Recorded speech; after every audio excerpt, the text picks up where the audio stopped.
be quick wins. There'll be the low-hanging fruits, like I said. I would like to sit down with the staffers and address this challenge in KQ, which I could easily call the low-hanging fruits, but which has really been a major pain in KQ, the industrial relations. We need to have ownership of the entire management and staff of KQ to understand the challenge and that we need to get out of it, because somebody else cannot be paying for our lunch and we just have the lunch. Those are some of the quick wins. Some of the more difficult things which I think have been addressed are those expensive leases, on the 7-7 leases, where the costs and the revenues are really challenged. And again, we are having to rely on government to pay on behalf. But as it were, KQ, like we'll all have to agree, from an aviation perspective, is a very strategic asset. So it will be one thing to sit down and first things first. What are the low-hanging fruits? What do we need to address? And what kind of ownership? So it's a leadership issue. We really need to address that. One thing which I'm going to put alongside KQ, G2G, and Adani, and I did prepare the challenge that the country faced in the last 4 weeks in terms of how we work, is the aspect of communication and carrying the Kenyans together with us. Article 35 of the Constitution, and I did make a record of that so that I don't fumble around, where every citizen has the right to information. And in Article 69, it talks to public participation in the environment. In 118, it talks to public participation in facilitating public participation in involvement and in the legislative process, public participation in the National Assembly and in the county government in Article 196. And in the finance area, Chapter 12, it talks about there shall be openness and accountability, including participation in financial matters. Chair, I think as government, we feel like information can only be given out when we have been pushed to give information. The public participation is articulated in the Constitution and in the act that has been in Parliament to basically actualize how public participation should be conducted, and which is causing a pain today, including the ruling that we just had the previous day, is something that we need to carry Kenyans as we do some of the things we do, like in Adani, in Kenya Airways, or in G2G. Because G2G was a fairly complex and a quick solution required to address the challenge of the time. But we're trying to explain today, even to members of Parliament, to understand something that was built over a period of 4 months. If we carried everybody along in public participation so that they understand every step as we go forward, we wouldn't be facing the kind of challenges we are facing today. So there'll be need to inculcate public participation from inception as we carry the programs forward, so that we are together with Kenyans at every stage. Of course, how that is done is something that we'll need to really work on.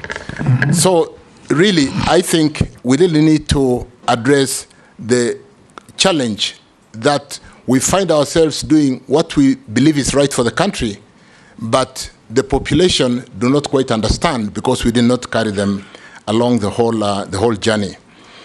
The G2G story, Honorable Kimani Chungwa, through the chair, I think was a great success for this country. At a time when we came out of COVID, at a time when the Ukraine war was a big challenge, and the inflation rate was soaring at a high of 9%, including in the US and Canada. A very tight monetary policy running even today at 5.25% to 5.5%. And the dollars would rather be in soft trading as opposed to trading with risk. Everybody was basically earning more money, taking their money to the bank. And a situation which did not only affect Kenya, in fact, in the tea industry, we were not selling our tea because there was no dollars out there. It was a global crisis. Let me then answer the point. Avoid the temptation to give a lecture. Yeah. Answer questions. Agreed. Yes. The G2G chair was brought in to forestall the challenge of unavailability of the US dollars in the industry. And we did build a very quick solution to ensure that the country would not run dry. We could be able to purchase petroleum, pay Kenya shillings, on a deferred LCs, which would be confirmed by international AAA or what you would call investment grade banks over the local issued LCs, and be able to get the product and pay later when the situation improves. It has worked very well. I think we have today brought in over 100 cargoes. We have in account dollars in excess of $3 billion over this. And I think today, if not for G2G, like when we went to elections, Chair, in April, May 2022, MPs will recall carrying jerrycans around the country looking for fuel to run their campaigns because there were no dollars to buy petroleum products.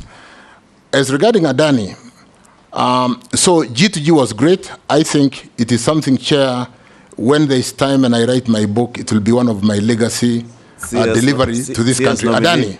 You know, you're being guided by the chair to avoid giving lectures, because the straight answer was the dollar was at 160 something.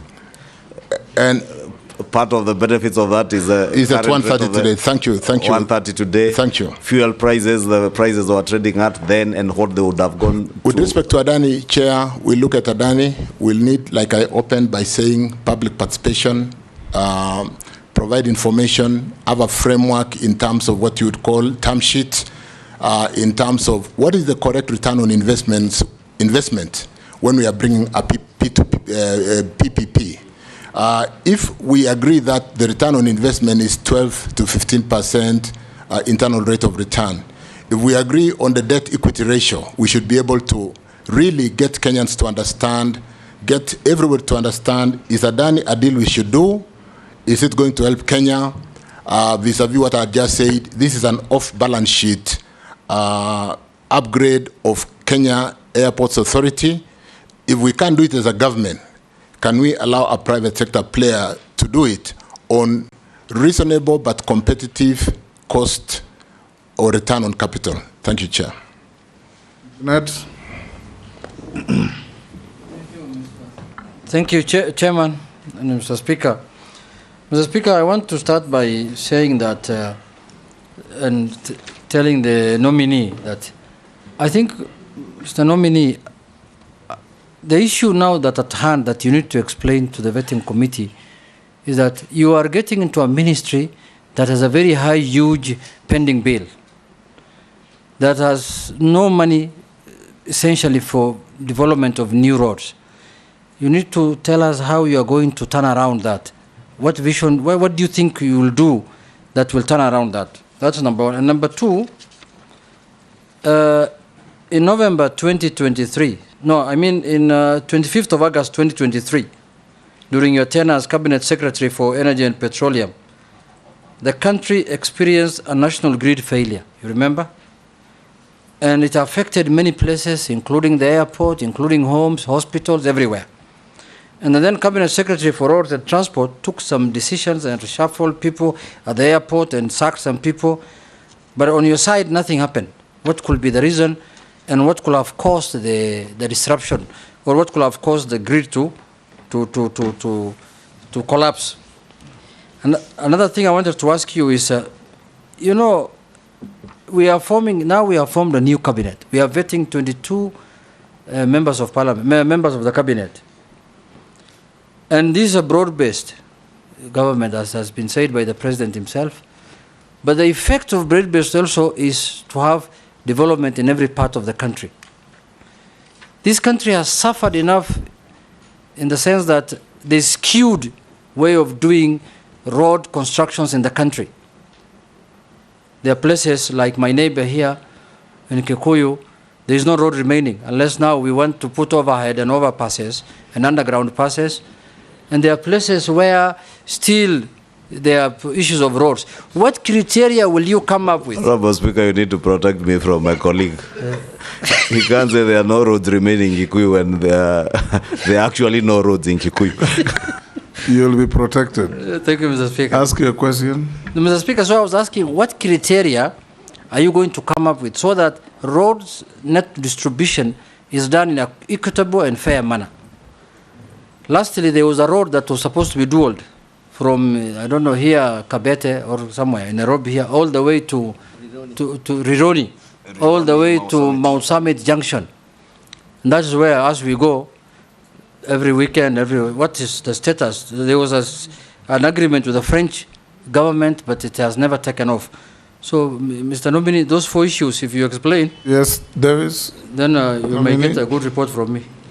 Very quickly, for the unfortunate blackouts in the network, Chair, I do note we have had a number of blackouts which we have addressed and categorized into quick solution in short term, mid term, and long term. Whereas we have generated enough power because it is done by the private sector or off-government balance sheet. And the energy sector is totally unbundled in terms of generators, transmission, and offtake, or what you call the buyer market in KPLC. The transmission network is financed by the exchequer, through the exchequer. And with the inadequate financing of the transmission network, most of the challenges that we saw in the blackout was transmission in nature. Chair, we have 2 very specific challenges in Kisumu, Moroni, Chemosit, a network which links to Bomet through Kigati to Awendo, Homa Bay and Awendo. And that transmission network gets overloaded. When a system is overloaded, it drips to secure itself, just like the circuit breakers in our house. When it sends a fault, it will drip. So the drip, due to an overload, became a challenge. We have since secured funding to get an alternative routing to get more power from Olkaria through Narok, Bomet, Awendo, and Homa Bay. So that the contractor will be on site shortly. We got a funding from Africa Development Bank and address that challenge. The other challenge that has been dripping the country, and where we occasionally, for those of us who live in that region, do pull out feeders. Pulling out a feeder is load shedding. And so a few areas would be load shedding to ensure that it doesn't drip the whole country while we build this network very quickly. We've had a challenge in Takwel, a place called Ortum, Kitale, where we did put some 3 solar plants called Alten, Selenkei, and what happened is those solar plants caused a network constraint. And so we've not been dispatching Takwel because of the take-or-pay challenge of delivery of power into the system. Chair, that has since been resolved. We have gotten the transformers into Otum. Otum is in some place in West Pokot there, and we've gotten the transformer to Kitale. And the network constraint, or the congestion of having to transmit more power through a line, has been resolved. We are also working on something called to be able to manage voltage stabilization. We are working on STATCOMs on the Ethiopia-Kenya line to be able to address the voltages so that we do not have this intermittence and a network disturbance which causes a blackout. And so those are being addressed. Unfortunately, they belong to Ketraco, where they are addressed through the balance sheet, but that is being addressed, Chair. With regard to... Point of order, Chairman. Yes, Mary. I have not heard him mention Busia and Kakamega, because blackouts cut across. Actually, you cannot even put a business in Busia, because you persistent blackout. So mention something about Busia and Kakamega and Bungoma. Yeah. Allow me, Chair. Yes, Churchill. Chair, I should have possibly said west of Kenya. Call me Speaker or Chairman, not Chairman, Chair. Chairman, yes. This challenge is really characteristic of most of west of Kenya. You know, most of the generation is in the Seven Forks. It's a nightmare. It's a nightmare. Yeah. But with the construction of the line to carry power from Olkaria direct to west of Kenya, a very good capacity line, that problem will be a thing of the past. That's being done. When will it be ready? Another 18 months, but what we are currently doing, we have got mitigation. We've built a line from Sondu through a window to be able to deload Chemosit, Kigati. So there's a lot of work being done. And let me say this, Chair. He's sitting on a chair. I'm sitting on a chair. I'm not a chair. Mr. Chairman. Yes. Mr. Speaker. Yes. Let me say this. Yes. Since I came to the Ministry of Energy and Petroleum, we've been working on the critical projects which had been started rather than the appetite of starting new projects. These have been historical challenges. We are sorting them. Whoever comes, my colleague who comes to the office, there are ongoing projects as we speak today. We are accelerating them because of that challenge. In fact, to put lives to the number of load shedding, occasionally on a day-to-day basis, we are load shedding up to 140 customers to be able to remove the overload on the line. So conscious of that, including hospitals, including industries, factories, the tea factories. Conscious of that, Chair, we are working around the clock to ensure that we deliver this in the shortest possible time. Point of order, Mr. Speaker. I'm not asking a question, but Mr. Speaker, looking at the time, only 3 people have asked questions, and we're almost an hour. So if the nominee, please, could just be short and precise. Going forward, nominee, when you ask a question, just answer it. Are you selling Kenya Airways? No. Are you pumping in more money? Yes or no. Then we make progress. Let me now start from this side. Why don't I finish Junet? And I'll just, 30 seconds. Rironi Molo was concession to the French company. I think the pricing, again, is what I called a term sheet. We'll relook at that and be able to bring the cost right, possibly do what we must do to deload or decongest that road. It's a matter of priority to be able to move traffic to west of Kenya. The road construction, what criteria will we use? Chairman, I introduced my formative life in traffic engineering, and we'll need to do more of really ensuring we look at traffic, we look at opening new areas for economic purposes. Think about the Lapset. It is a new development corridor. You may not need traffic to open Lapset because we need to shift development to a new development corridor. And so we'll use all those kind of clustered frameworks to be able to open this country, working with the members of parliament, like I've worked with most of you on the last mile, to be able to open this country. Thank you. Good. Let me start from Robert. Then we go to Mary, Amisi, Mule, then we come back this side. Thank you, Mr. Speaker. And please ask one question each. Don't make no preamble to your questions. Speaker, there are very critical things I needed to know from the nominee. So first and foremost, the road maintenance levy that was introduced recently from 18 shillings to 25 shillings by EPRA was done, in my opinion, without reference to the National Assembly. And despite also the fact that Kenyans, when there was public participation, they said no.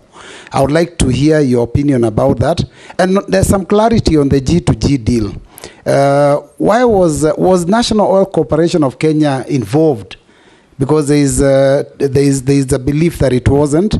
And then on the same deal, when you say that you're paying for fuel in Kenyan shillings, I want clarity, because I am very well aware that Kenyan shillings are not legal tender outside this country, outside the region. So how is it that you are able to pay for, because that has always been the comment, that we are paying for fuel in Kenyan shillings. How would UAE or other countries out there receive Kenyan shillings as legal tender?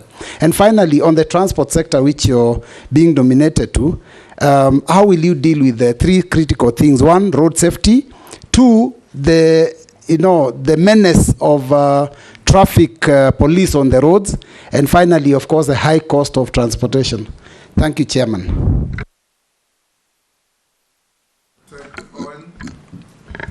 Swali moja. Thank you very much. Thank you very much, Speaker. Speaker, I would like to ask Davis, our nominee, this one question. The north of Kenya, that is Malindi, Tana River, Lamu, those areas are very productive, but the productivity has been hindered because of the lack of the airport in Malindi, a good airport. This has been a question that every government has not wanted to face, that we must, Malindi is decaying because of the lack of the airport. Over $100 billion investments in Malindi, they are coming down because of the lack of the airport. You're a clever man, that I know, because I've worked with you before, and I want to declare my interest. What will you do really to solve this problem of the airport? Secondly, the open sky question. We are protective of KQ, yes. But again, we also need to open this country to more investment by allowing other airlines to come in. If Ethiopian airline can fly to tourists from Addis Ababa to Nairobi, then the airport, the tourist is stranded there waiting for Jumbo Jet to fly to Malindi at 7 in the evening, and they arrived at 7 in the morning. Why would you do that and kill tourism just because we want to protect KQ? What will you do to solve these two key legendary issues, the Malindi airport and the open sky policy in this country? Thank you. Answer those 3 questions, 2 from Robert, 1 from... Chairman, the issue of road maintenance levy, which granted has done very well, because you will notice that our highways are very well maintained, is a good thing in terms of the ratio that I've seen on how it gets to Kena, Kura for the urban, and Kera. And we'll need to look at whether we need to redimension and get some savings. Are we over-providing? Are those percentage distribution frameworks supporting? Because whereas the road development does not have any revenue because we rely on the exchequer support, can we be able to, in line with what I said earlier, having to get more of off-balance sheet road development in an area where we'll be together looking at a policy on tolling, road tolling, so that you pay as you use. You see the expressway is fairly popular, and yet people are willing to pay today rather than really pay when they are not using. So we look at that together, honorable members. Ongoing, we will really, because of the 7 shillings additional, that was, like you said, hurriedly, without coming to the House, we'll need to look at that together. I think it's topical. I don't know whether it is in court as we speak, but it's an area where if we socialize Kenyans, like I said, from the word go, and understood the need to be able to open up this country for economic development, it's one thing that could help us in working on securitization and really coming into your constituency in Eastern Province and opening up that region for development. So we look at that together because it's a very topical issue as we speak today. NOC wasn't considered because NOC was not able to play in this space. The space belonged to the international oil marketing companies who are able to work with AAA or investment grade banks to be able to give us products on deferred LCs for 6 months. At the time when we did this, NOC has been having a very big challenge, and in fact we are commercializing NOC at the moment, Mr. Speaker. It ran itself into a problem when they brought 2 cargoes that disappeared in the high seas in 2011, and they have been crumbling with a debt of 8 billion, and therefore, Chair, it's when you really try to really pick up what you cannot manage. So the international oil marketing companies were allowed to appoint local OMCs companies who had a relationship or accounts with them to be able to offtake the products in Kenya, because the trade finance is a bit of a complex area, because this is really employing trade finance to be able to take products today and pay 6 months later. Pay in Kenya shillings today. In the meantime, because the dollar accumulation was very tight, buy the dollars in a structured form where KCB, Standard Chartered are the only people going to the market through central bank, in a very structured way. We had a committee called TRIMCOM, Treasury Risk Investment and Management Committee, which meets every Wednesday. And therefore, we had a very structured way of taking the shillings and going to the market from the 120th day to buy in a structured way, so that we also removed the interbank rate, which had gone off completely. So NOC was not included. They could not play in this space. Regarding the final question from Speaker. Malindi Airport. Malindi Airport, How, Yes. how did the cargo disappear? That is the question. The dollar. That's what he's asking the chairman. Let me One, two. let me mention that. Let me come to that. The traffic, the road safety, traffic issues, and high cost of transportation is something with the technology today. Let me just say, I'm aware that technology is being employed to be able to have an intelligent system with cameras on the road, with an electronic wallet that gives you point for good driving, removes point, and be able to eventually even cancel, with a kind of fine system that can be operated in this electronic space. We should be able to address. I know there is a project which is already going on. We'll need to review that and confirm. There is an ITS, Intelligent Traffic Management System, which is going to be addressing offenders at junctions and things like that. We look at that together and implement that quickly. Road transportation or transportation then becomes expensive because of the challenges inherent from the cost of fuel, the cost of congestion, and then so on and so forth. Traffic management becomes very important today, where even with Google Maps, you are able to choose the route without traffic.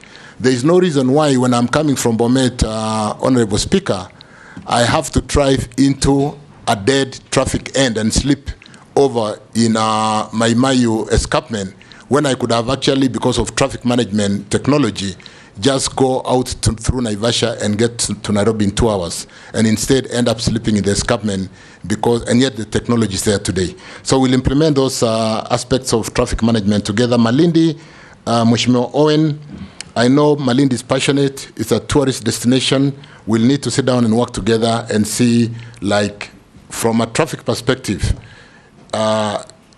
tourists would rather be flying than going on that narrow road into Malindi.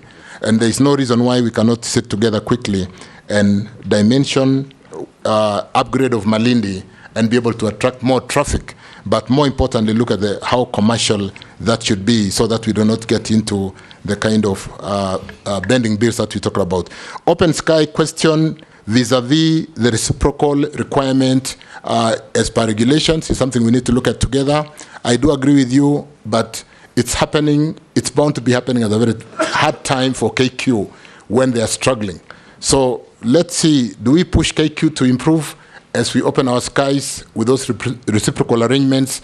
Because even if we did a reciprocal arrangement and our flights to those destinations are the Embraer, which are not able, they don't have the belly staff to carry enough luggage. So we really need to work very quickly to see whether we need KQ to come up, and I think we do, and be able to work on the open sky policy with, more importantly, the reciprocal arrangements.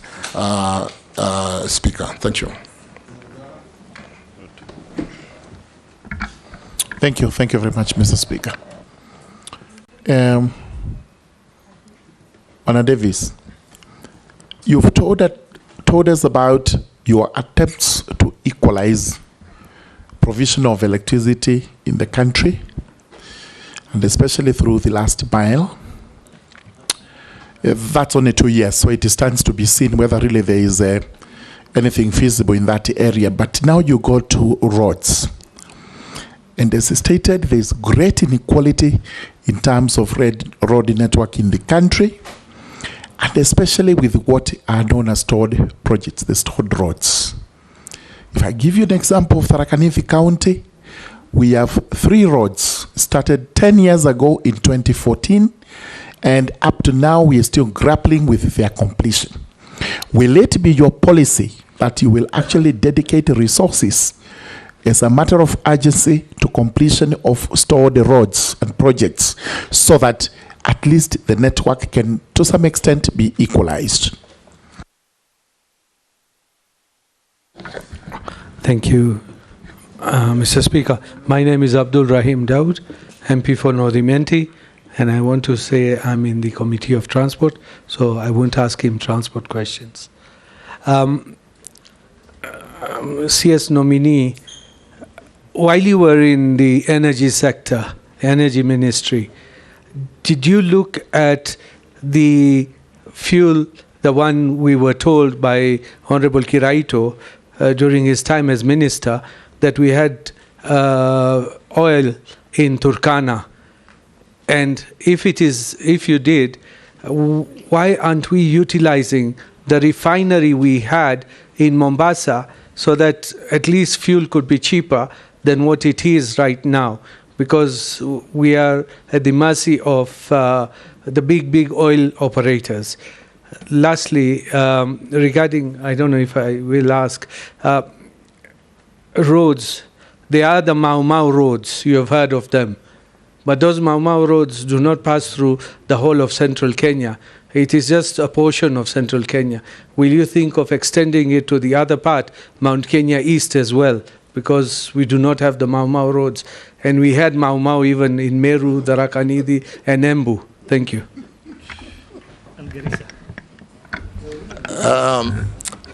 Thank you, Chair. Let me start with George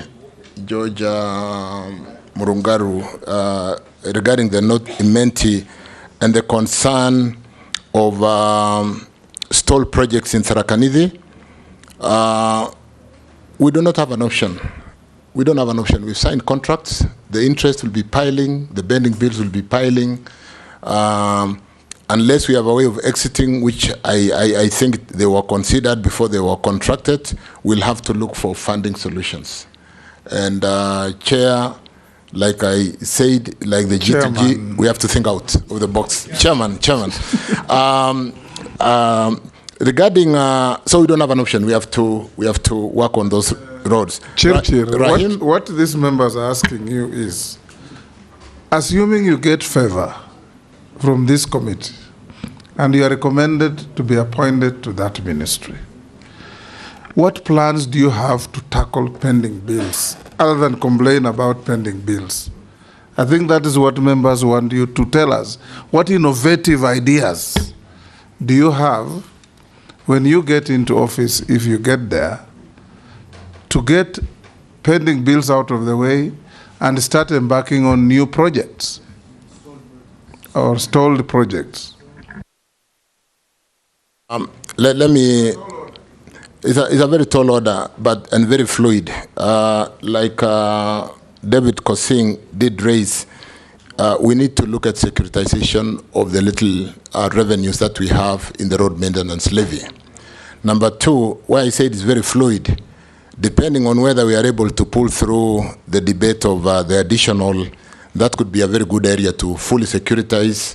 If we securitize 7 shillings, and which works to 31 billion annually, and if you were to securitize that for like 10 years, that would be 310 billion. We can do a bullet payment on a pricing of 300 against maybe 250 billion because of the cost of money, and be able to address that challenge today. But again, like I said, it is fluid. We need to sit down together and look at the options. There'll be a number of options that we can look at together. Absolutely. As regarding Rahim's question on electricity, you do know that I had, when sitting in the Ministry of Energy chair, I sat with the county leadership from the various county in many breakfast meetings, and Rahim happened to have been in the breakfast meeting for. Chair will need to look at how to harmonize the redistribution of resources to address opening. I did write to every member of parliament in May last year, Chair, to look at how many primary schools or public institutions were not electrified in each constituency. With that database, we've been able to allocate money subject to meeting the social obligation of public institutions, so that if you are 100% electrified, Chair, why wouldn't we give more money to Rahim or to George in Tharaka Nithi to be able to equalize and bring the whole country into an equal footing in terms of electricity or energy for all? We'll do similar frameworks in roads. We'll sit down together and map what we need to do to be able to really push the country forward. As regarding exploration of tallow and the discovery of oil in Kenya, we are at a phase called Field Development Plan. We have a big field development plan that should be coming to Parliament. It is being reviewed by the regulator. Once the regulator reviews, it will go to the minister, and within 30 days, the minister will bring it to parliament. And what the field development plan does, Mr. Speaker, Chairman, is it looks at moving the concessionaire from exploration to production in line with the production sharing contract. It looks at the financial ability for them to build the system to produce the crude oil. It looks at the technical capacity of that farm. So currently we are reviewing the field development plan, and it will be coming to Parliament in due course to see whether we can move from exploration to production, because there is the risk of, if not properly done, moving the concessionaire and staying in production for the next 10 years. So we are looking at the financial and technical capacity to be able to do that. Refinery becomes an option in terms of bankability of the project as to whether we export crude through a pipeline out of Lamu or Mombasa, or whether we refine. And therefore, that could help us to utilize the refinery in Mombasa that we closed some times back. Mau Mau roads, we can look at that together, Chairman. It is too early, but certainly we will work to be able to dimension what we need to do together. Thank you. Mary? Thank you, Chairman. Nominee, in the collapsed finance bill, there was an allocation of 50 million for electricity distribution, 50 million for each constituency. I'm wondering whether you're going to carry that approach along with you to the Ministry of Transport, so that we have that equitable distribution of resources, so that if you decide it is 50 kilometers per county, we all benefit from 50 kilometers per county, so that regions like Busia can also get a road, a tarmac road, from Butula all the way to Amukura and Teso South, and other counties. Secondly, Nairobi Expressway was constructed to ease congestion along the highway. But sometime in January, the toll charges were increased. This defeats the purpose for which it was intended. Because now how do you reap from, how do you encourage people to use the highway and also benefit from economies of scale? What are your thoughts on the kind of charges that are being levied on the expressway? Thank you. Amisi? Thank you, Mr. Speaker. You asked for one question, but I beg you, give me two, because the last one is important for me. The first, start with the important one. The very, very important one, Mr. Speaker, is that I come from a constituency that do not have even a single kilometer of road of bitumen standard, and it has been like that since time immemorial. Mostly they say because it has been represented by opposition leaders, but I doubt. 20 months ago, we were here with the predecessor of this ministry, and I did ask him the same question, and he said that in 100 days, I will see miracles. Now it's 20 months down the line. I want to ask you, when do I expect to see at least a kilometer of bitumen standard in my constituency? And it's not just my constituency, Mr. Speaker.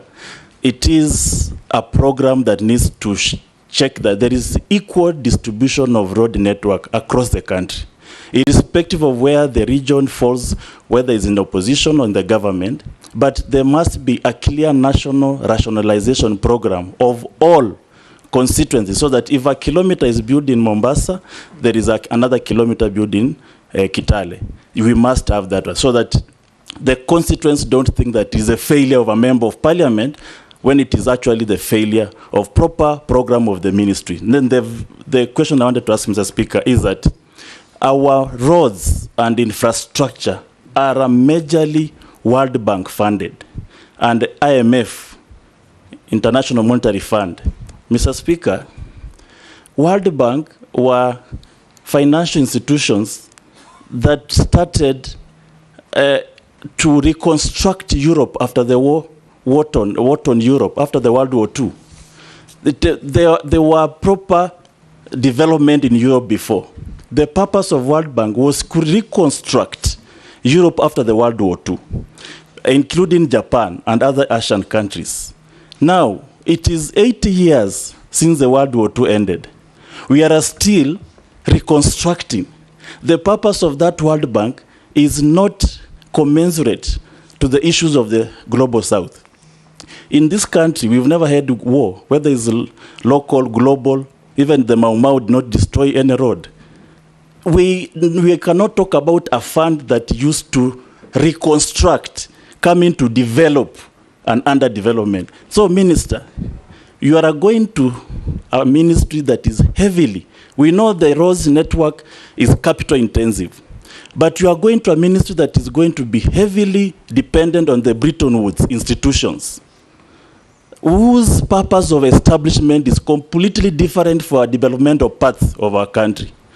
Do you have any policies of change that will ensure that this country does not continuously depend on external funding, loans that are crippling our economy, loans that we are continuously at the yoke of external loans?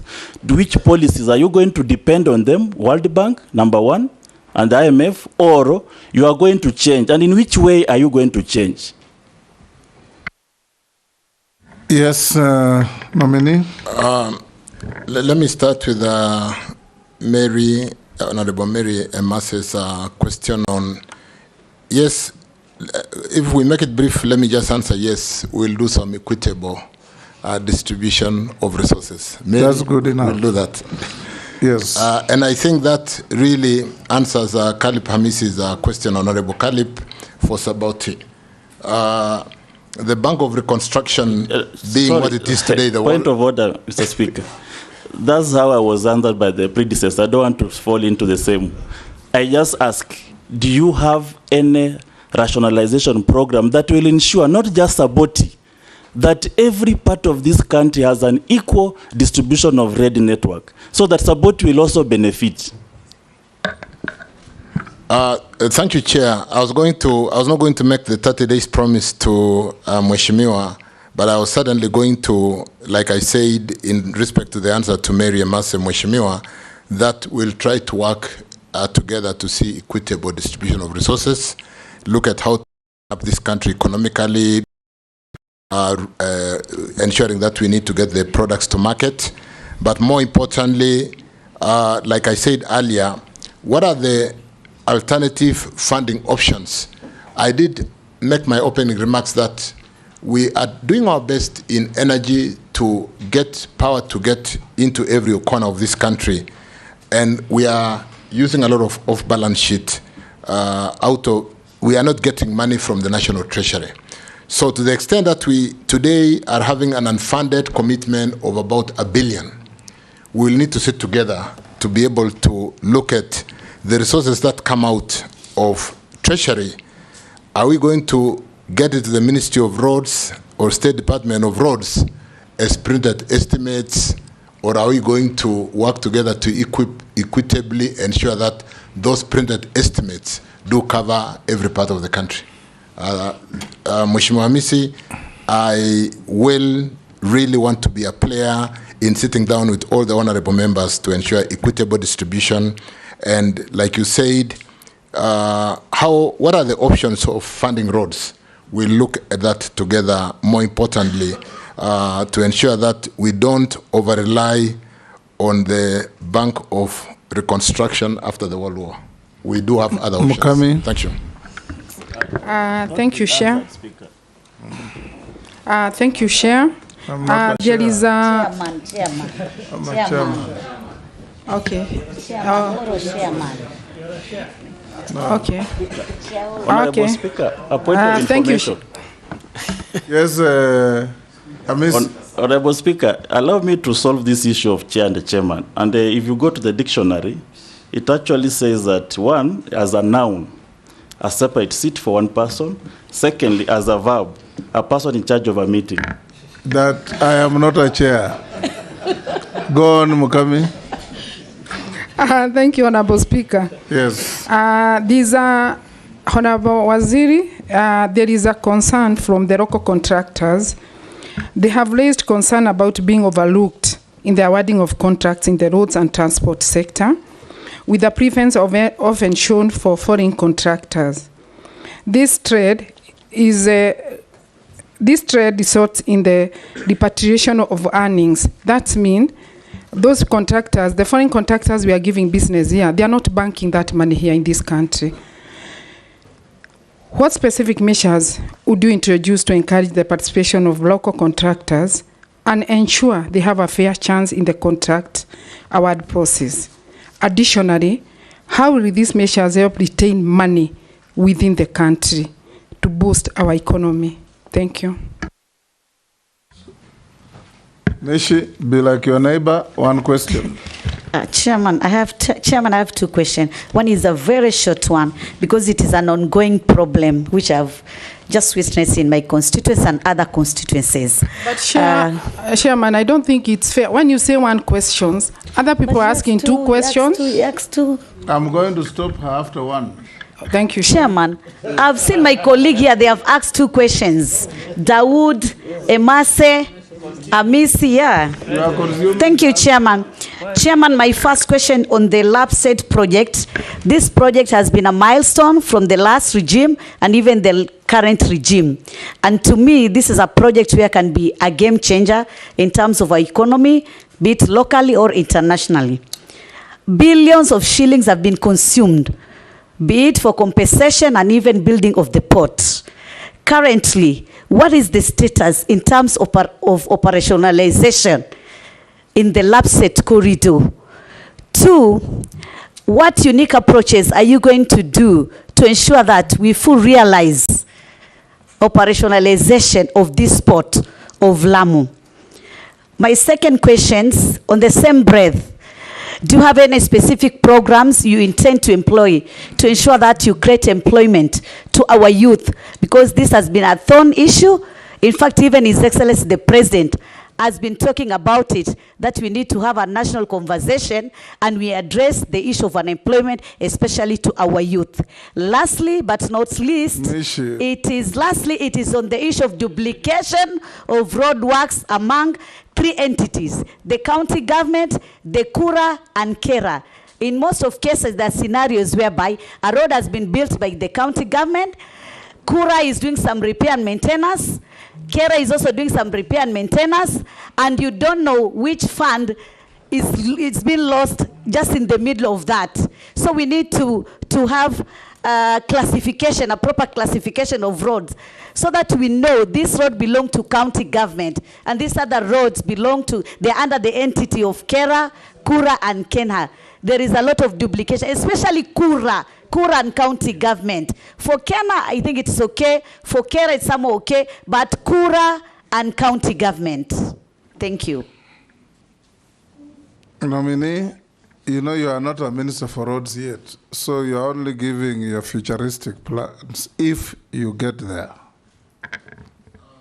Thank you again, Honorable Speaker, Chairman. The question from Mukami regarding LAPSET and the equal opportunities for employment of the youth. You know, Chair, we've done something. Chairman, we've done something in the procurement where we did deliberate policy to be able to allow the youth and women PWDs at 30%. It's a question of implementation, but we need to have a deliberate policy to ensure that our local companies are really having a stake in building over roads. We'll need to work together to look at that policy to ensure that there is a fair way of ensuring that we are able to build our companies so that in the years to come, we should be like other countries where we are even exporting contractors to other destinations to build infrastructure. Regarding employment for the youth, I think it's an important area where if we don't address the question of the youth, it's a time bomb waiting to happen, and it's already happening. So we need to work very closely together to ensure that we do have the kind of initiatives that we have seen before, where we had, for example, Kasi Mitaani, deliberate policy for the foreign contractors. When they come in, they are not the ones operating those machines, because just to say, Chairman, in Kenyan or GDC, we do the drilling of those steam wells. We build power plants with Kenyans. It cannot be that when contractors come to build our roads, even the operators are of foreign whatever, to be able to employ our youths. We need to address that. So we need a deliberate policy to ensure that we are able to employ our youths. The opening up of the infrastructure in the SEZs, which is one area where we need to work very quickly. We are opening Dongokundu. It's a lot of work from roads and transport. We are going to be opening all those, as he said, we need to deliberately work quickly in those various areas, including the Lapset corridor, just to marry the question of Mukami and Mishimbogo, that Lapset is a new development corridor, just like Mombasa all the way to Kisumu. The developments are about 50 kilometers on either side of the road. When we really move quickly, it's in the interest of the country to open that corridor to support South Sudan, to support Ethiopia, to support our oil exports, to support what we need to do to open a new development corridor and possibly reduce the cost of land around the 50 kilometers on either side of the northern corridor that is currently so congested. So the question of youth is a central aspect in really ensuring what the economic advisors have basically said. Can we do more of capital intensive investment, or do we do more of what would be labor intensive investments? It's a question of how do we employ our capital? Do we employ capital to create jobs, or do we employ capital to get big returns, because the owners of capital basically just want to get return and they don't care about creating jobs for our youth? So we look at those policies, Mheshimiwa, to ensure that we do really address the challenge of the youth. Lamu would certainly be a new city as soon as we open Lapset, because of that destination in terms of the port and the challenge that we have today. We have 3 ports which have been built. So much money sunk there. We need that port to be functioning. I know we only used it the other day to ship the fertilizer. We have used it again to ship the cattle to the Middle East. We need to quickly work together to see how that port can return on the investment that has been put on that. Kura, Kera, and Kena is something we look at together. Are there duplication of roles? I think in the 47 parastatals that were supposed to be, we are seriously going to be looking, once confirmed, at where there are duplication, we can be able to hem in and cut cost. Thank you, Chairman. Sure. Yes, Mukami. Chairman. Yes. Waziri, you've not answered the measures you are going to take to make sure that the foreign contractors, they are going to retain the money in our country instead of taking their money in their country. Thank you. Out of the country. Hold that. Sharia. Thank you, Chairman. Thank you, Speaker. Nominee Waziri Chirchir. My question is on what informs road agents, especially Kura and Kenha. I ask this with the knowledge that damaged roads in NEP counties in recent floods were unattended for months, hindering mobility of people and critical goods and services, while in other parts restoration was immediate. If approved, would you be able to do the same? God forbid, we don't want it to flood again and get our roads damaged, but what would you do differently to attend to them emergencies? Thank you, Honorable Speaker. Very good. You should all be like Churia. Yes, Razo. Sure. Thank you, Honorable Speaker. Mr. Churchill, I think listening to you, personally, I feel that Sessional Paper number 10 of 1965 is alive and it is likely to be refined. Why am I saying this? There are constituencies without a kilometer of tarmac road in Kenya. While when we drive around, there are constituencies with almost 70–80% of very well paved network. Electricity penetration. I think at least majority of the constituencies could be at 30–40%, which is really a plus. So I think you have a big task ahead of you if the House is going to approve your nomination, because road network is everything. It opens up the country. It opens a lot to contribute to the economy of this nation. I have two questions. One is on the issue of, yes, I'll ask one question. It is the issue of corruption, particularly in the road sector and also in energy, where the same group of people are the ones who are contractors in one project after the other. If they are not there, the project is not there. So how are you going to deal with that? The other issue is the issue of many towns in the ASAL are still operating on generators. They are not connected to the national grid. It is both expensive and it is also environmentally not friendly because of pollution. Maybe you can say something about that. Thank you, Honorable Speaker. Capital flight, how are we going to address the challenge of capital flight? I think there are two forms on how we can manage this. One, localize a lot of the employment so that the labor is not foreign, where we have capacity, and as regarding really ensuring that the capital expenditure for the construction materials go to construction, it shouldn't be really that the Kenyan policy will not allow foreign investors to repatriate profit, but to the extent that the employment, the workforce is foreign, that is an area we can work on immediately to ensure that we do retain that and use to spur the economic growth in terms of circulation of that money.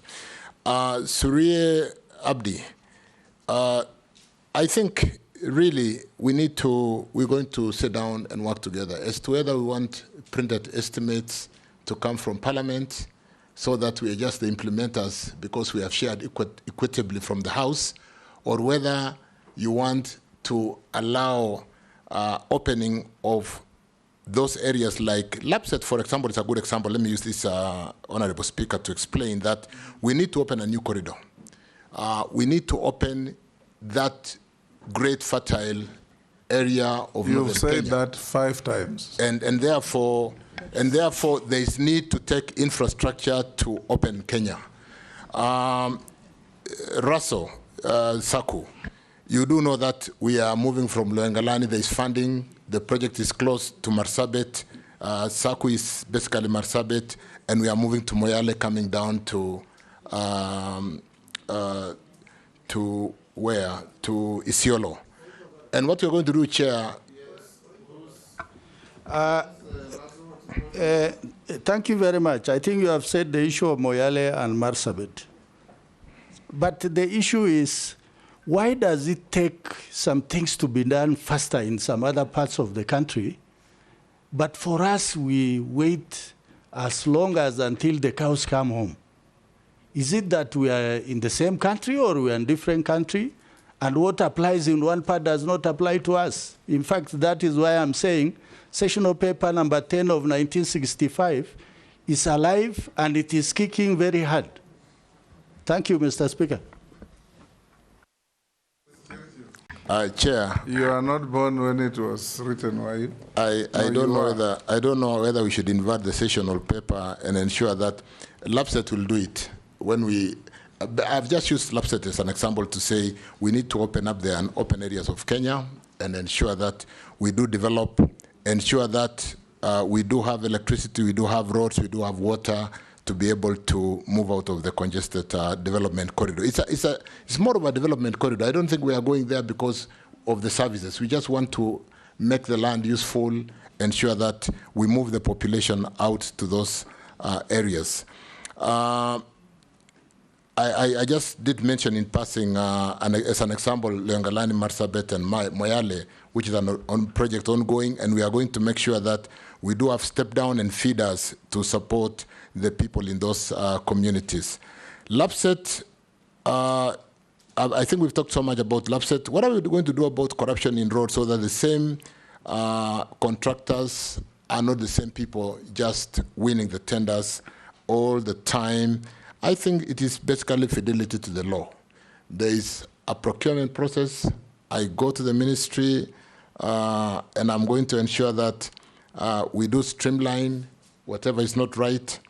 We do things according to the rules of the game and ensure that we do build capacity. When I reviewed the functions as per the order of what functions do sit in roads, I do see the mechanical transport fund, I do see all those services where we do have the registration of technologists and engineers, and we can really improve capacity of our own local people. There's no reason why today, 60 years after independence, we are not competing with those multinational contractors to the extent that it's not an EXIM funding and it's an export credit chairman where they are following, their contractors are coming to spend their money. All the local contracts which are funded through the exchequer, there's no reason why we don't have capacity. A similar point, nominee, there's a Kenyan who sent me a message that locals cannot possibly compete with big Chinese contractors for the reason when you give a Chinese contractor, I don't know if it is true, the government gives them free maram pits, free quarry pits. Sometimes you allow them to bring equipment duty-free. They exempted from VAT. They bring cement from Indonesia and Malaysia, half the price of our cement. How do they compete with locals? Somebody has sent a message for me to ask you, if you get to the ministry, assuming you'll be approved, how will you correct this? Because you can't tie somebody's hands at the back and tell him to fight fairly with a person whose hands are free. Chair, and that's when I said EXIM, you know, EXIM banks are export credit banks which are meant to support the investors or the contractors of a particular country to do business abroad. So that really we are competing with a competitor where the EXIM facility do give them that competitive advantage in terms of, because the purpose of an EXIM is to export services, to export capital, but follow and employ that capital using their own personnel. That's why when we get a facility from Japan, it's more of the Japanese who do the job. When we get a support from China, it's more of the Chinese who follow that money. We need to sit down together and look at how do we ensure then that the local contracts which are funded by the Kenya government are not exported to support the foreign capitals. So it's something that we must be deliberate. We must be deliberate about that. Thank you, Chairman. Thank you very much, Speaker. Thank you very much, nominee. I've listened to you, but I just want to ask you a more of a constitutional requirement. Kera, Kura, Kena came into play before the Constitution 2010. Then after Constitution 2010, we got the devolved governments. whereby the total confusion kicked in. As this House, if approves you, I want to hear what national are you going to use? Are you going to continue doing the same, or we are going to go back to the drawing board to establish a roads authority which caters for equal distribution of roads? Whereby, if you look at right now, Mr. Davis, after the current rains, even the existing roads have extremely been damaged. And I know very well, you talk to Kera, you talk to Kura, you talk to county governments, you talk to Kenya, no budget to redo those roads. Not even, we are crying for new ones. The existing ones, which can spur this economy by transportation of goods, there is a problem. I want just to hear from you as the new CS once approved. What is your vision on this lacuna of the Constitution? Go ahead, David. Speaker, I think Stephen makes a profound point, because I look at Kenya Road Boards Act 1999, I look at Kenya 2007, I look at KERA 2007. So the legislation was done before the new constitution. We need in line to harmonize and ensure that the articles, or rather the law is in line with the constitution. But more importantly, Chair, again, the same question from Mule, is that we raised about 70, last year or the current year, we raised 79.9 billion on the road maintenance levy. And we do see fairly well-maintained highway courtesy of this road maintenance levy. There should be no reason why the Kera portion or the Kura portion for the urban, as much as it is supporting the national highways to maintain good infrastructure, does not cover all the areas of Kenya equitably, to the extent that a road is classified, it belongs to that class. There is, again, reclassification is another thing we need to talk to. But certainly, with the funding in road maintenance, we'll need to sit down together and ensure that we are able to maintain all our roads. I think the support from the road maintenance levy, to me, seems to be fairly good. And to the extent that it seems to just be a distribution challenge, and we'll need to sit down and work together on that. Thank you. Naisula. Thank you, Chairman. I just want to put it to the nominee that in case he's approved, the docket that he's going to, Kenyans perceive it to be very lucrative. I don't know why, but that is the feeling out there. And one thing is that Kenyans, we have an insatiable appetite for kickbacks, you know, in most of the things. And I'm aware that in the last regime, we lost Qatar making JKIA their hub to Rwanda. And most of the time, the people who come to our country wanting to invest here, they say it is because of kickbacks. You're saying we lost it because of kickbacks? I'm saying because Qatar. I'm saying because the allegations that mostly when investors want to come to Kenya, we ask them for crazy kickbacks. And people then leave the country, they go to countries like Ethiopia, to Rwanda, and if they invested here, I am reliably informed that they were going to do for us another, the second terminal.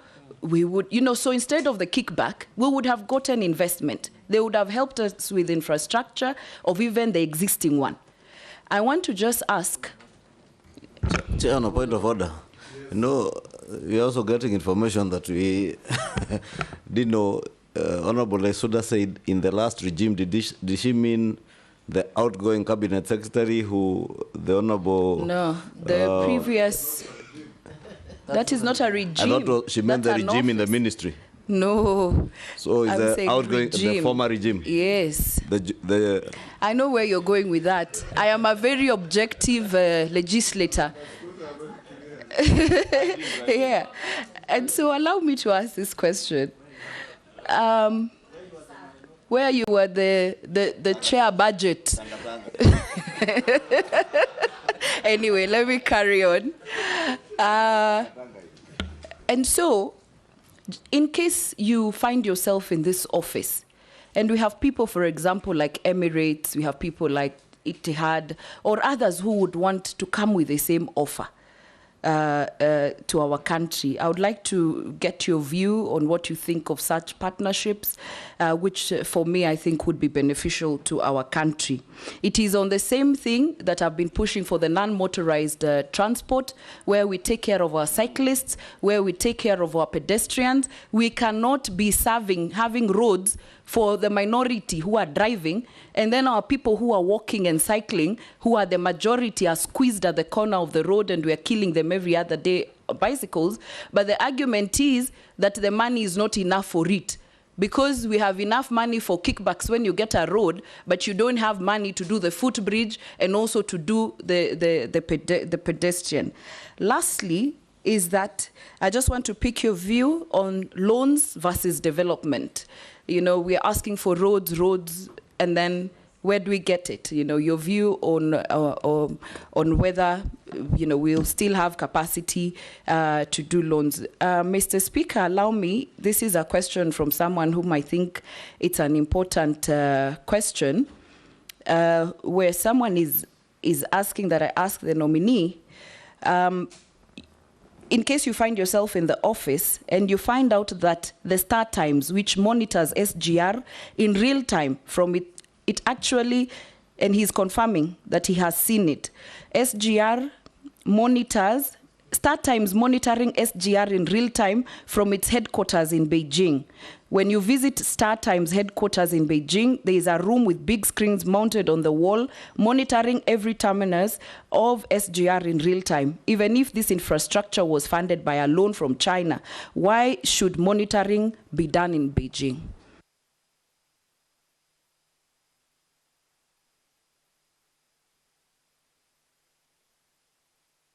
I thank you, Speaker. I think mine will be in the form of a comment. And the nominee, I don't know whether you know the area you are going. The area you are going is a people's area, is MP's area. It's almost like a market, because roads touch on everybody in this country, and therefore it's a critical thing. So my only comment to you, nominee, hearing from a lot of members of parliament who told me to bring up this issue, is about your availability, about your accessibility. People cannot get you in the office. People cannot call you and receive their calls, particularly MPs. And therefore, I think you need, I don't know what you will tell this committee. If you are approved to become a CS, please go and work on that part of your skill so that you can be able to be accessible to as many leaders as possible. Thank you, Chair. That comment, which I hope the nominee, if favored, will take into account. Gikaria, the last one. Thank you, Chair. Chairman, sorry. Kenya is strategically located for purposes of the landlocked countries, Uganda, Rwanda. Your predecessor, when he was here 20 months ago, there was this aspect of delay on the road by the way bridges, police roadblocks, the bumps on our road, and so many other issues that occurred to that. As you've said, told us about the transport management system, where as an individual using a personal car, I might divert and go, but trucks will not have that choice. They will just have to stick because there are those way bridges, and that delaying the traffic to our neighboring countries to a point that there was a time they were threatening to use other routes for them to be able to In line of that, maybe what policy have you put in place, even to address the first phase of addressing the Great North Road, that we were going to have a dual carriage from Rironi all the way to Mau Summit, and then thereafter onwards all the way to Busia.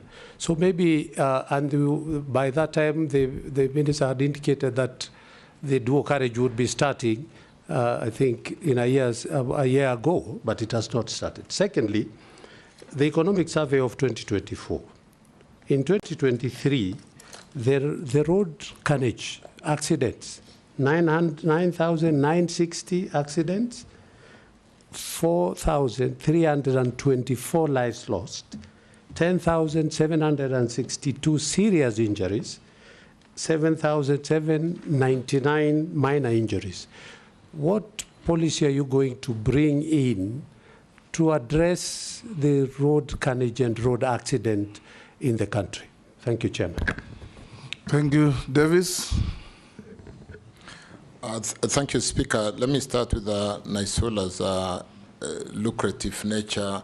I think I did say, Chair, with the risk of repeating myself, that if you have a good framework, a good term sheet, which does stipulate the boundaries under which we are willing to allow investors to leverage and get reasonable return on their investment.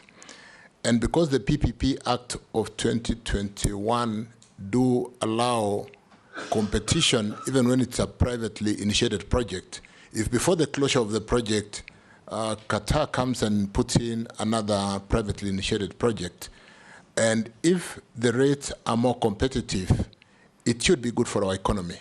And therefore, it's just a question of what I earlier said, fidelity and leadership, fidelity to the law and leadership at the ministry, so that even as we run PPP, can we run PPP in a more competitive way and ensure that even as we seek these people to come in because of the very tight headroom, that we are not able to develop some of these infrastructure facilities to grow our country, we do have a very clear return on investment that is allowable. In the energy sector, we only allow 12.5% for every power generator on internal rate of return on equity.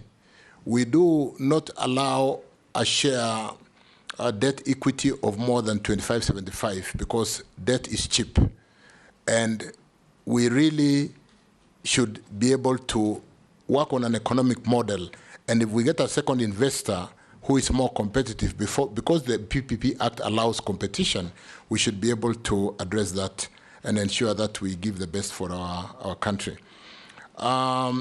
In terms of, I don't know whether I'm too brief on that, but let me go to the non-motorized. Yes, we need to have pedestrian-friendly roads. When those of us who like running from the rift even look for where to jog in the morning, we find that we are either running with the vehicles on the road, and therefore, Chairman, we can have more people even walking to work if we have got good pedestrian, really side walks, and even support the health for those of us who like to walk or run in the morning or in the evening. The loans versus development, there's a very interesting scenario I found while reviewing the notes on this loan versus development. When we borrow in the energy sector, we do subsidiary agreements to on-lend the loan to a place like Kengen, and therefore they repay the full loan. When we did a loan to the railways, they took the asset and left the liability at the treasury. And so these are some of the things we need to see whether we can really have our state agencies working more profitably, having the asset and having the liability, and not just having the asset, sweating the asset and making losses while the liability is being paid by the national treasury. It's a bit, some of the things we'll need to look at more critically. But more importantly, on the area of the railway, the ports, can we build synergy? Let me just give a very quick thoughts, which I look at the fact that they are all under the ministry. We get the port with its challenges of clearing the container. The container then moves to Mariakani to be loaded onto an SGR, which is under a different management. It comes to ICD, which is a port facility. And whether it's going to ICD Nairobi or going to ICD Naivasha, it is changing hands, and the slag in those changeovers. And the fact that today, for what I've reviewed, the Kenya Railways is handling 10 to 20% of the cargoes. Does not add up. We need more synergy between Kenya Railways. Is that and a the ports. lamentation, or you are preparing to tell us what you will do? I'm answering one of the questions which was asked in terms of how are we going to have a more seamless working together as a roads and transport ministry and being able to build synergy. How will you do it if approved? That is the big question. That is the answer, Chair. I'm saying we really will work to ensure that they work more closely together, and we should be able to grow the luggage coming out of the port to the railway and being able to make those kind of profits rather than transporting. Chair, let me use again an example and allow me to do this. Pipeline, which is a transport facility, when Uganda decided to borrow from Kenya the G2G, and Zambia is currently borrowing, we did not allow them to use the road. We said we've built a pipeline. We cannot be stressing our roads when there is a pipeline for transporting products. So my point is we really need to build synergy in the transport sector so that an excellent idea. we have an better interworking between Kenya Ports Authority, Kenya Railways, and the intermodal kind of traffic movement, where when you are in the UK, if you bought a train ticket, it is used on the bus and it is used on the taxi. There is no reason why we cannot quickly move to that. The next, which I want to answer very quickly, is the control center for our SGR, which is out there. There is no reason why we do not. We have a national control center for our electricity movement of electrons across the whole country. And when you sit in Dandora National Control Center, even some of the challenges and where the blackout is coming from is visible in one room like this. There is no reason why we cannot work together with our partners and ensure that that employment is shifted to Nairobi, and we can watch our SGR from Nairobi, from Mombasa, from Mariakani, or wherever the National Control Center will be. Because you make a very good point, and a bit of land. Just a comment, don't belabor it. I learned a bit in Rerek that I also saw a few, so I'll operate a fairly good open door policy for the members of parliament. Gikaria, the landlocked, there is no reason why we cannot afford to play that game. Mombasa competition does not come from within. It comes from Dar, it comes from Djibouti. We need to be fast. Otherwise, we'll see our cargoes going to Dar. We'll see them going to Djibouti. They are trying to build the other port up, Tanga in up Dar es Salaam. So we need to be competitive. We cannot afford not to open the road quickly to ensure that the movement of the outbound goods do give competitive advantage to our neighbors, and that they don't have to go to competition outside Kenya, because that's how we lose jobs, that's how we lose opportunities. Economic survey for accidents, Chair, I'm aware that we really, in this day and age of technology, and like I said, when we have the electronic licenses and all the cameras that I'm told they are being installed in various points on the roads, we should be able to address this. Let me look at that and see how more in this day and age we can employ technology to reduce accidents, to revalidate the drivers, to have, I'm told, the inspection, the vehicle inspection center, we have got so many, only 2 are working. And we are still training our drivers on the traditional manual board. There is so much room for improvement. We cannot afford to be losing lives in this day and age through careless road accidents, which we can monitor and bring and reduce that mortality significantly. Thank you, Chairman. The Rironi Mau Summit Road, do carriage? I've also answered that, Chairman, because Rironi Mau Summit is one exit into that is the road that Junet asked into Uganda. And it was absolutely.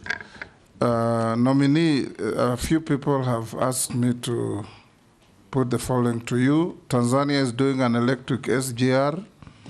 If you are confirmed, will you speed up the extension of the SGR from where it is to Malaba, Kampala, arriving ahead of Tanzania so that you secure your cargo through Mombasa?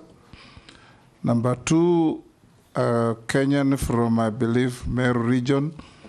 Will you consider upgrading the Nithi-Kila Bridge so that you avoid accidents? Another one says, will you build toilets along highways to stop Kenyans from defecating in our trees and forests? Another one says, were you involved in the saga of the oil tanker concerning Jerry? Another one says, what affirmative action will you do for local contractors?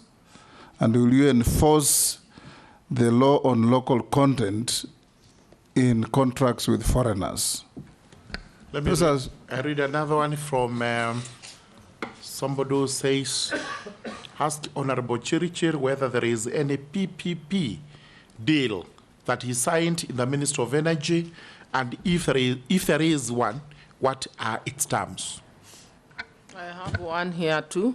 Yes, the last one. Can you ask the cabinet nominee, David Chirchir, why there is huge cases of electricity brokers hacking smart meter codes in the country to destabilize the electric grid and to cut power bills?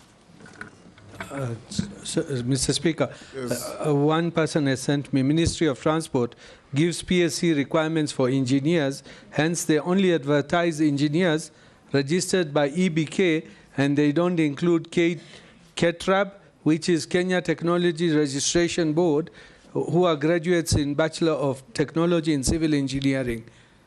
What will he do about that? Take 5 minutes to respond to those. Chair, maybe he could also respond to one. Yes. The one for the toilets, I also got it. What he will do to deal with, is asking, ask CS Chirchir. The first one was on Kera, on the stalled contracts that you answered. How is he going to avoid loss of public funds that is paid to contractors as interest accrued as a result of delayed payments of IPCs? One more, Mr. Speaker. This one of toilets is very serious. This one says, as the CS, both LAPSET to Uhuru government have allocated 10 billion out of the 18 billion meant for Lamu Garissa section. The Kenya Kwanza government has so far allocated only 35 million for the last 3 financial years. Right? We have one more nominee to come, and it's 5:45. SGR, we have a development fund called Railway Development Fund, which collects about 36 billion annually. This is an area where we need to quickly look at how to secure that fund so that we don't use for some maintenance or some small developments, and therefore be able to, with 36 billion revenue, which by law is designated for development, we can borrow against it and be able to support the Naivasha, Kisumu, Malaba very quickly. And I'm aware that Uganda are trying to really work with us so that we can get more goods and even support the kind of cargo, the volume cargo, and make Kenya Railways more profitable. So that's an area which, like you said, with competition coming from outside Kenya, we need to quickly work on that, Speaker. Nithi-Kila Bridge, I honestly thought it had been done, so it will be on the priority list. It cannot be called a killer bridge. It's not a good name. The toilets along the highway is very progressive. I don't think it's expensive to locate toilets in between towns. And like you said, it's something we can look at. It's not an expensive investment on our major highways. And therefore, you see the modern petrol stations in Total, Shell, Rubis having very nice modern toilets. We can be able to support that investment and ensure that on our highways we do have very good facilities for people to. It could be nice in terms of even people stopping and stop driving under pressure and causing accidents. It could actually reduce accidents by certain levels. Njeri oil deal was disposed in court. It was a very interesting case of somebody making a claim on a cargo that left Saudi Aramco, and that went to court chair. Nobody had involvement in Kenya. It was just some fraudster who wanted to be smart, because I think all the papers were just photocopied, and we did support the investigation and close the case because it was really presenting a very bad picture under the G2G, and it was bound to interfere with the supply of oil products into Kenya if we didn't work hard together to close that issue. Affirmative action on our local contractors is something I've talked to. It is a very topical issue. It's something, it's coming from outside, it's coming from within here. We need to work on that and ensure that our local contractors are supported and there is no capital flight, because we should be employing our local Kenyans. The law on local content is something that really, with the clinker industry, really working on the kind of duties that we have levied on imported clinker. We should be able to use more of our cement. It is very popular. We are getting more of investment. Industry could easily be growing from 7% GDP to a higher number if we support the local content. It can support our industry and goes further to answering the question of employment of our Kenyans. PPP on energy signed. Let me say, PPP on energy, I would actually dare say all IPPs are PPP. They are. Only that the law came much later. But the power purchase agreement that is signed, you develop a power plant, we sign to buy your product for 20-25 years, we give you a letter of support, we give you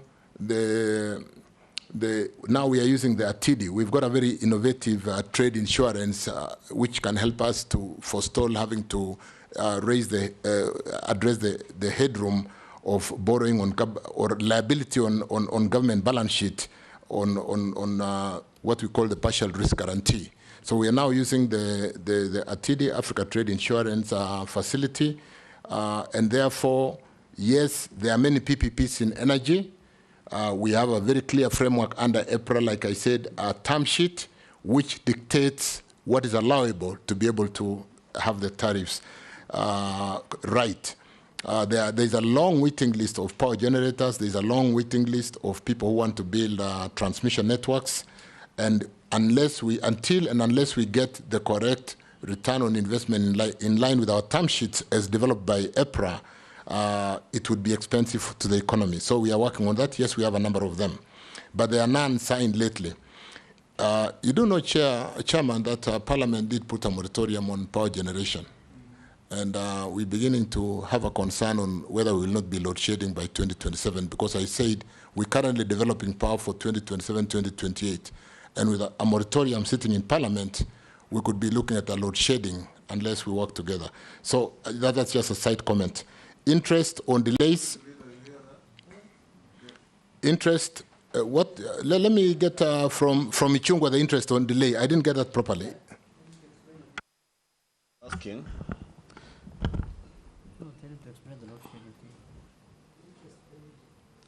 You're asking what you are doing to, these SMSs are too many. How are you going to avoid loss of public funds that is paid to contractors as interest accrued as a result of delayed payment of IPCs? Thank you. But because I realized I skipped one on the PSC registration of engineers who are employed as technologists, I want to assure members that in numbers, KenGen, Ketraco, Kenya Power employs a lot of technologies. I would really need to check if I was still the minister today, but I will put it in my handover notes to my colleague, if it's confirmed, to ensure that we clarify that area of the Kenya technologies, because there's a registration board for the technologies, and there is no reason why it is not the engineers who really do the conductors and who build the network. It is these technologies. It is for transport, this one. It is for transport. So it's an area where I will basically follow up and check and confirm that we don't have any bias. The interest on loans is something we've really prosecuted, and I want to, without really disregarding that question, confirm that we did say the bending bills of 166 is made up of about 97 billion in principal and 60 billion in interest. It is in our interest, Chair, to ensure that we very quickly address the payment of these bending bills and put in a mechanism to ensure that the bending bills challenge, particularly for these ongoing projects, is addressed so that we do not have to pay that kind of money. And I agree it is a loss to the economy having to pay. By the time we finish building those roads, this is part of the cost, and the road moves from 200, 300 million because of interest and penalties on delayed payments.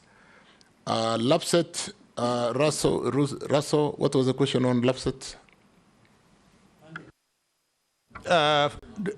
During the Kibaki government, it was 10 billion. Then they reduced from 18 to 10 billion. But now, over the last 2 financial years, there's only been 35 million. I think LAPSET framework was meant to be a PPP corridor, as it were, and we did 3 parts where we invested that money to do the 3 parts which are ready. And that's why, Speaker, I said we need to work together to see how to utilize those 3 ports which are complete. We did path of fertilizer which came into the country. We have used it to ship the animals out of the country. We'll need to very quickly spend time marketing the LAPSET corridor. We need, when I talk to the field development plan for the pipeline, it will be following the LAPSET corridor. If we are able to close this field development plan and get the pipeline running along the corridor, we'll need the power lines for hitting the pipeline to run along. We'll need to... Mr. Speaker, I really want Mr. Chirchir, you confirm, is LAPSET a PPP or it was a Kenya government project that was co-joined with Southern Sudan and Ethiopia?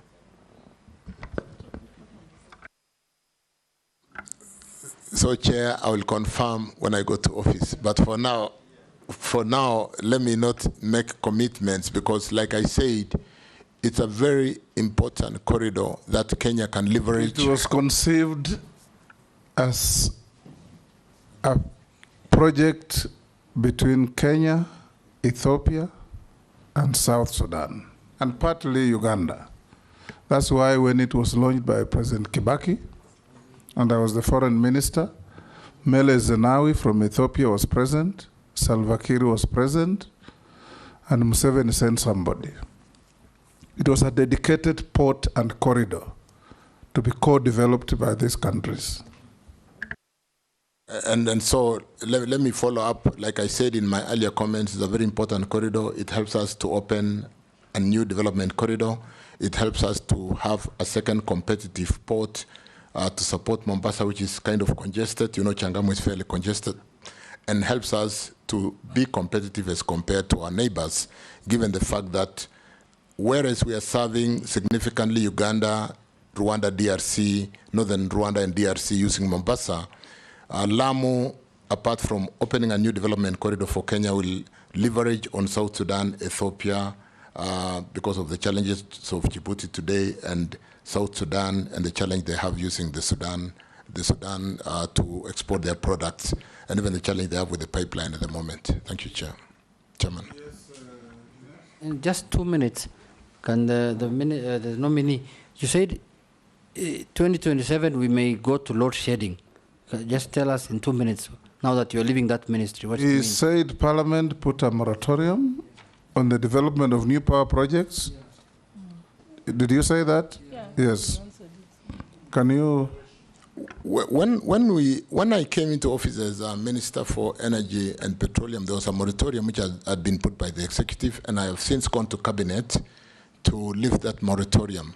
But soon, Parliament, through a motion from Jane Gagiri Laikipia, did put a motion and suspended all power plants. What we've been doing lately, with the knowledge that KenGen is fully government, is working on bringing projects to financial close. We really need Parliament to help us, and maybe we need to spend more time with the majority leader to see how we can address whatever challenge there was. Have we addressed it? And therefore, the moratorium should be lifted so that we can license. And then, Chair, like I said, there's been, from the challenge of the year 2000 when there was a major drought and we brought most of the expensive generators, most of them are expiring, and I've talked to the three where we are not renewing the request they have made because of the challenge of cost. But more importantly, we need to bring more geothermal, you already said we need that. to bring solar, and we need to bring more wind at very competitive price to really give advantage to this economy. Thank you, Chair. Thank you, nominee. We're coming to an end. Let me ask you only one question. Assuming that LAPSSET does not take off, we have invested heavily in Lamu. Would you consider, if we gave you favor to become the minister, to give meaning to the investment in Lamu by developing a rail line for cargo haulage from Lamu to join the main rail line either at Voi or Mariakani, so that cargo, that instead of being diverted from Mombasa when it's congested to Dar es Salaam, you take it to Lamu and you haul it to Voi or Mariakani and put on the existing rail line, either SGR or the old standard gauge, and be transported to Nairobi and beyond, so that we cannot wait in anticipation, like the famous hyena syndrome of thinking the hand will drop when it will not, waiting for LAPSSET, which is dependent on other jurisdictions and other countries. We can still make Lamu work with the least cost development in the manner that I'm proposing to you. What do you think? That's a great idea, Chairman, in terms of leveraging on the investment of the ground in Lamu already. Lamu is a deep port sea of about 17 meters. We can bring fairly LR2s, very big ships, which can reduce the cost of shipping and ensure that it's a great idea, and that's one thing I would certainly pursue. Very good idea. The distance from Lamu to whether out into Voi because you don't want to go to Mombasa because of congestion is just slightly over 150 kilometers, and that doesn't sound like it's a long distance. In terms of wayleaf, there will be no heavy wayleaves. You'll be passing through the wayleaf park. is not a challenge. Yes. Yeah. We come towards the end. Davis, I ask you a few mundane questions that are nonetheless very important. Have you ever been adversely mentioned in any integrity-related report? You already said your name was dropped in Parliament on the infamous list of shame, and it ended and you went back to office. Do you hold any leadership position in any political party? No, Chair, I don't. What is your net worth? My net worth, I'll need to confirm from, I think 500. There's a small addition from what I was worth last time when I came to, let me check the exact figure on my notes as I take the next question. Yes.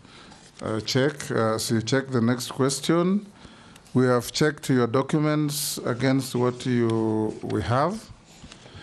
We find them correct, except you'll have to look at your year of birth. One of the documents say you are born on 30th September 1959. Another one says you are born on 30th September 1960.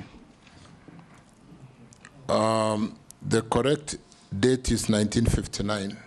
So you should... it's just the way I think some of... Just look at your documents. Absolutely. It is, underline, it's not fatal, but it's important. I'll do that, Chairman.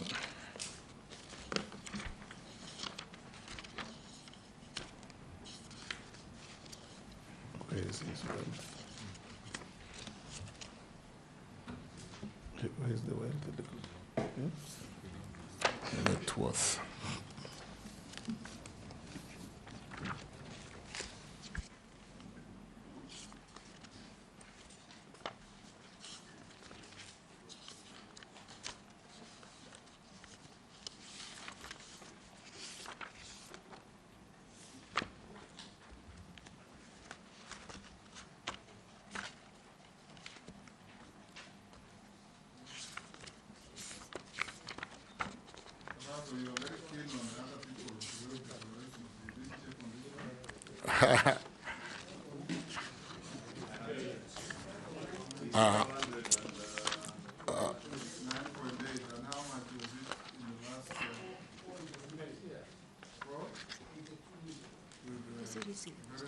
Yeah, I've seen it.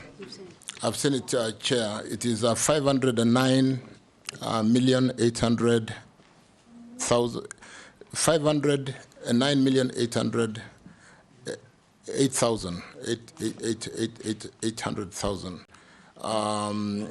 I think there's been some small growth of about 27.6 million. Page 7 of the document, and I filed the document. Yeah. May I ask the nominee, in his statement of net worth, he has put a house in Spring Valley, valued at 95. Is this a historical valuation? This is an historical valuation. It must be a very small house. In the short time, I've not had a chance to revalue. Spring Valley. I was actually going to offer him to buy it at a better price than this. If half an acre of empty land in Spring Valley is 100 million.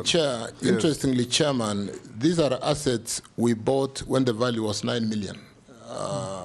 So this is an historical value. I'm asking that because this valuation is not accurate and therefore cannot be reflecting your true net worth. Thank you. 95 million if it's for probably 7 or 8 years ago. Anyway, you If have it is had a a house, I nominal suspect. growth, you say? Thank you, Chair. Yes. If you do correct evaluations, even Matundu is in Westlands. Matundu is in Westlands. Yes. It's a flat. Oh, a flat. Yeah. A flat, that's okay. Spring Valley, half an acre empty land is 100 million.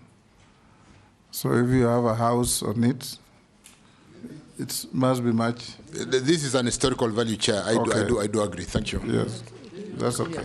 Yeah, Or but maybe Chair, you I intended think- to dispose the property. But maybe Honorable Chairperson. Yes, we are not valuers anyway. But Honorable Chairperson, it's probably better to tell the candidates to just say 95 million as at this year, so that because no one is going to go and start doing undertaking a scientific valuation. No. But you can say as at this period. It's okay, Davis. We finish here and we let you go back to your undertakings and wait for the outcome of this process. We wish you well in your undertaking. Honorable members, Chairman, let me thank the entire Honorable House for this sitting, and again reaffirm my commitment to serve. I'm ready, willing, and available to work and address the challenges in this sector. Thank you. Thank you.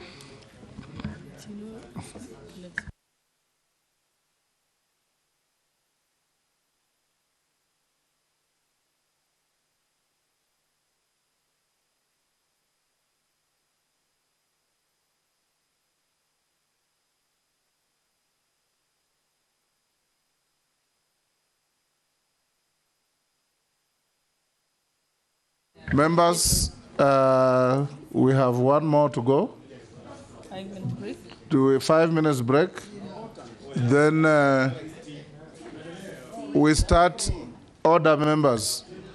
We start at 6:15 and stop at 7:30. So those of you with preambles before questions, you are put on notice.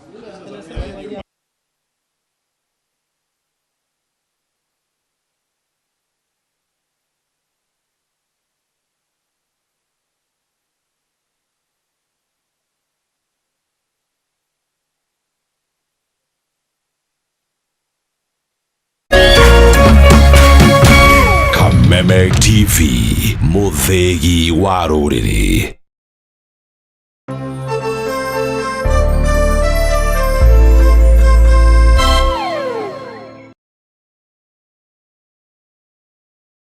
Cheza kama wewe na cheza sita. Wehotanĩre nginyagia maita 5,000 ma beti yaku teke teke. Yes, ni hũthũ. Hihinya *67